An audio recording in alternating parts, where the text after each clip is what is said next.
Bonjour et bienvenue. Dans cette vidéo, je vais vous donner des indications pour les exercices du 25 mai sur les lois normales. Alors, tout d'abord, le numéro 4, page 417. Pour cet exercice, il n'y a aucun calcul à faire, c'est juste, il faut comprendre à quoi ça correspond. Donc, première question, à quelle aire colorée sous la courbe correspond ce nombre? Eh bien, réfléchissez, il y a 3 aires colorées, celle qui va entre moins l'infini et moins 2. C'est ça l'idée, puisqu'il s'agit d'une limite. Pour la question 2, à vous d'écrire les aires sous forme d'une intégrale, comme ça a été fait dans la question 1. Donc là, vous avez l'aire en bleu, et puis l'aire en bleu pour laquelle on a 2 bornes, et l'aire en vert pour laquelle ce sera comme ici, avec une limite infinie. Et enfin, dernière question, à quelle probabilité ça correspond-il? Là, on ne vous demande pas de faire un dessin, on vous demande juste d'écrire de quelle probabilité il s'agit. Je vous l'ai fait pour l'aire en rouge, il s'agit de P de x plus petit ou égal à moins 2, c'est tout. On ne fait pas le calcul, on écrit juste ceci. Ensuite, le numéro 26, page 420, donc là, on vous demande de calculer des probabilités. Ici, ça ne peut se faire que avec la calculatrice. Pour la loi normale, on ne sait pas calculer autrement qu'avec une valeur approchée de la calculatrice. Sur la calculatrice, c'est donc seconde distrib. Ensuite, il faut prendre le 2, normal et FREP. Ensuite, on rentre les bornes de l'intervalle, donc ici 0, 1,6. Mu et sigma, on va laisser 0,1, puisque là, on est toujours sur une loi normale 0,1. On appuie sur Entrée, et ça nous donne une valeur approchée. Pour la Texas Instruments 82, pareil. Seconde distrib et le 2, normal et FREP. On met les valeurs, les bornes de l'intervalle, on laisse 0,1, et puis 2 fois sur Entrée, et on a le résultat. Pour le petit b, on n'a qu'une seule des 2 bornes, donc ça signifie que x peut être aussi petit qu'on veut, il peut aller jusqu'à moins l'infini. Donc dans la calculatrice, pour la borne inférieure, je mets moins 1 E99, c'est-à-dire moins 10 puissance 99, donc un nombre très très petit, le résultat sera quasiment le même que si c'était vraiment moins l'infini. Et pour le petit c, cette fois-ci, c'est la borne supérieure pour laquelle je vais mettre 10 puissance 99, c'est-à-dire 1E99 dans la calculatrice. Exercice numéro 25, pour le premièrement, c'est exactement comme dans le numéro 26, donc je vous laisse faire avec la calculatrice. Pour le deuxièmement, il faut aussi utiliser la calculatrice, mais là, c'est une autre fonction. Parce que vous voyez, le nombre qu'on cherche là, c'est pas la valeur de la probabilité, on la connaît, c'est le U à l'intérieur de la parenthèse.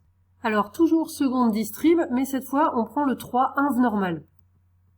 Alors ici, c'est écrit l'aire. L'aire, en fait, ça correspond donc à la probabilité. Ici, elle nous est donnée. La probabilité, c'est 0,334. Ensuite, 0,1, parce qu'on est toujours avec la loi normale 0,1. Et la zone, ici, on va prendre à gauche, puisque c'est x plus petit que u, c'est-à-dire tout ce qui est à gauche de u. Et donc, on obtient le résultat. Sur le modèle de la TI 82, c'est la même chose, seconde distrib. C'est aussi le 3, il s'appelle frac normal, là, mais c'est la même chose. Donc, on prend ceci. Area qui veut dire R, donc 0,330. Sur ce modèle-là, on ne vous demande pas gauche, centre ou droit, parce que c'est forcément à gauche, il n'y a pas le choix. Et 2 fois sur Entrée, et on obtient le résultat, moins 0,429. Et enfin, le numéro 27, page 420. Donc, même genre de question, cette fois-ci, à chaque fois, ce qu'on cherche, c'est le petit x qui est à l'intérieur de la parenthèse. Donc, à chaque fois, il va falloir utiliser inv normal ou frac normal, parce que, de toute façon, il y a soit ça, soit normal et FREP. Donc, inv normal, frac normal, ça nous permet d'obtenir un nombre qui est à l'intérieur de la parenthèse. Mais on va devoir s'adapter à ce que la calculatrice sait faire. Alors, pour le petit b, je commence par celui-là parce que c'est le plus simple. C'est exactement comme ce qu'on vient de faire dans la question 2 du numéro 25, donc ça, vous savez faire. Maintenant, pour le petit c. Alors, pour le petit c, si vous avez la calculatrice TI 83, vous pouvez le faire avec inv normal ou frac normal, je sais plus lequel des deux c'est, et en prenant droite au lieu de gauche, parce que ici, c'est bien la probabilité de tout ce qui est à droite, donc ça va fonctionner. Mais pour ceux qui ont la TI 82, on arrive à faire autrement. La seule chose qu'elle sait faire, la calculatrice, la TI 82 en tout cas, c'est calculer, c'est utiliser cette donnée, grand X plus petit. Donc, on va s'y ramener. Alors, pour ça, on va dire que grand X plus petit que petit x, c'est le contraire de grand X plus grand que petit x. Donc, la probabilité, c'est 1 moins, puisque c'est l'événement contraire. Or, cette probabilité-là, c'est strictement plus grand, mais strictement plus grand ou supérieur ou égal, pour une loi continue, c'est la même chose. Donc, on la connaît, cette probabilité-là. C'est 0,0655. Donc, on peut faire ce calcul et on trouve cette probabilité. Donc, maintenant, on va pouvoir utiliser la calculatrice avec cette valeur.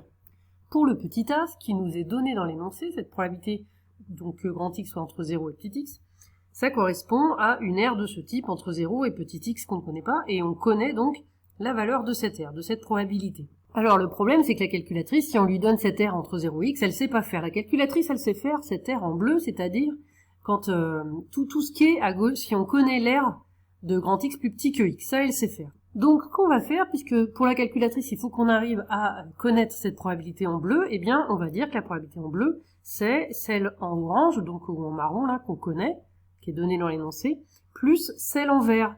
Et celle en vert, on la connaît aussi parce que c'est la probabilité que grand X soit plus petit que 0, et comme la courbe est symétrique et que la somme que la probabilité totale vaut 1, eh bien, cette probabilité en vert, cette R en vert, elle vaut 0,5. Ainsi, on va dire donc que l'R en bleu, c'est-à-dire la probabilité que grand X soit plus petit ou égal à X, c'est égal à l'R en vert plus l'R en orange ou marron. Et donc, c'est qui correspondent à ces deux probabilités-là. La probabilité de X plus petit que 0, c'est 0,5, et la probabilité que grand X soit compris entre 0 et X, c'est donné dans l'énoncé. Donc, on obtient ceci, et maintenant, on peut utiliser la calculatrice et inv normal ou frac normal. Et enfin, le petit d. Là aussi, il s'agit d'une probabilité. On ne peut pas directement déduire petit x grâce à la calculatrice. Donc, on va essayer, en étudiant la courbe et ses propriétés, de réussir à donner ce qu'il faut à la calculatrice. Donc là, j'ai mis x, je l'ai mis un peu au pif. Hein. Donc, je connais cette probabilité-là, en orange. Mais moi, ce que la calculatrice qu'il faudrait que je lui donne, c'est la probabilité en vert, c'est-à-dire grand x inférieur ou égal à petit x. Alors une façon de faire, donc pour trouver cette R en vert, cette probabilité, donc la probabilité que grand X soit inférieur ou égal à X, on peut dire que c'est la probabilité jusqu'à 2, donc de grand X plus petit que 2, moins cette probabilité, moins cette R en orange, moins la probabilité entre X et 2. C'est tout ça, moins ce bout-là, il nous reste bien l'R en vert. Donc en faisant ainsi, on va y arriver. Donc P de X inférieur ou égal à 2, il faut le calculer avec la calculatrice avec normal et FREP, en mettant moins 10 puissance 99 et 2 comme borne.